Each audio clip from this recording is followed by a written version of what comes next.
Opie and Anthony. These radio geniuses were fired from a multi-million-dollar gig last week after they aired a play-by-play of two people having sex in, of all places, St. Patrick's Cathedral. This may be the first time you've heard of them, but not Bill O'Reilly. Oh, no, factor this. He's been onto these guys for some time and actually sat down with them a few months back. Donna Summer once sang a song about hearing it on the radio. But 25 years ago, Donna Summer had no idea that radio in America would come down to the likes of Opie and Anthony. These two shock jocks have made big money by dreaming up sexual situations and then convincing low-life listeners to act them out. But O&A finally blew it, no pun intended. So who are Opie and Anthony? Well, we were onto them way before everybody else. O&A! O&A! O&A! O&A! Welcome to the Opie and Anthony Show. Yes, it's Whip 'em Out Wednesday. If there's a wow on your vehicle, they see the wow, pull up next to you, and flash you their beautiful breasts. This is what used to happen when Opie, otherwise known as Greg Hughes, and Anthony Cumia were still on the air. Take your bra off and take it off now. Hey, what color panties you wearing? Sex was the staple of the program, especially sex that involved public display, women flashing their chests, people having sex on the air. Tastelessness, the pair thought would appeal to male listeners during drive time, was also welcome. Hughes and Cumia have always pushed the envelope. They were fired from their previous radio job in Boston. In a 1998 April Fool's Day prank, they claimed Mayor Tom Menino had been killed in a car crash. 2 weeks ago, it was this couple's sexual escapade at St. Patrick's Cathedral, they say it was simulated, that was broadcast live on the Opie and Anthony Show. The couple were arrested, along with the producer who provided the play-by-play of the encounter over his cell phone.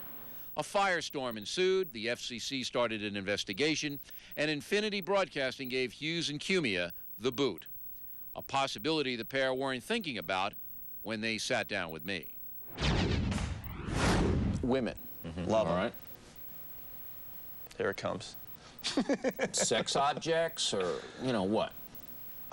Sure. Toys? In a way. In a way. In a way, that's part of the way men look at women as sex objects. You walk down the street, you see a girl, especially a nice summer day, wearing a little top and shorts, you're going to look. All of a sudden, that place is her. You don't know her from a hole in the wall. You're not thinking about her IQ scores. Yeah.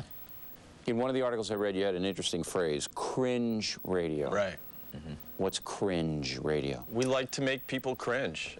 We like to do things where people go, I don't know if I should turn it off or listen, but you know they're listening. Painful to listen to sometimes, where you're sitting there going, oh my God, is it going to go further? Are they going to stop right now? Or we like pushing buttons. We like getting reactions. How crude does the audience want it?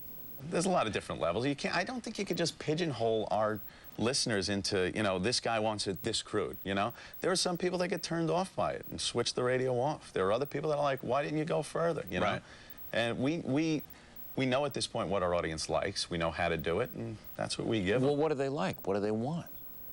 They like to be entertained in traffic. Be specific. They like to... Be specific, though. You just said... Wait. You just said, we know what our audience likes, and we give it to them. I want specifically what they like. Okay, you know what men like, Bill? No, I'm... Well. Talk about sex, talk about sports, talk about... entertainment. Hanging with their friends. Talk about TV sex. shows. Talk about sex. No, Sex is number one. There's sex in there, sure. We wouldn't consider sex number one on our show. No way. No way. Every time I turn in... The media likes to well, wait a minute. Every time I tune into your program, there's a babe taking off her top, or there's a discussion of lesbians. Listen every day, Bill. You see? You see what I mean? Yeah. Every time I tune in, there's a sexual theme. I'm not hearing the ball scores. If you took sex out of the Opie and Anthony show, you had a lot of dead air, you know what I mean? No, we don't. We fill it up.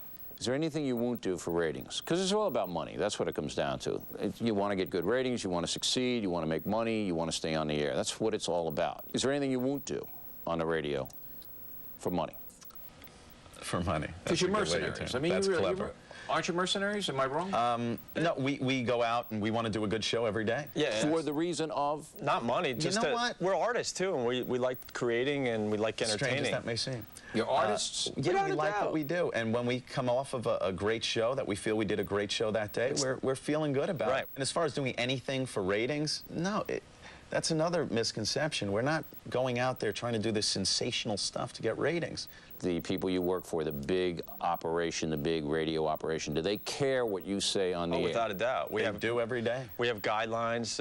We have FCC, rules we got to adhere to, and we do a very good job at that. Well, you Our show you is- skirt it. You're smart. Yeah, you skirt we're it. very smart. We know where the line is, and we tiptoe on the line, of course. They just don't want us to lose the license of the radio station. Yeah. Simple as that. As long as you're adhering to FCC regulations and making money for They don't want to the get company. fined. Yeah, that's bad for business. Some of the rules are very clean cut and plain and simple, and some are a little gray.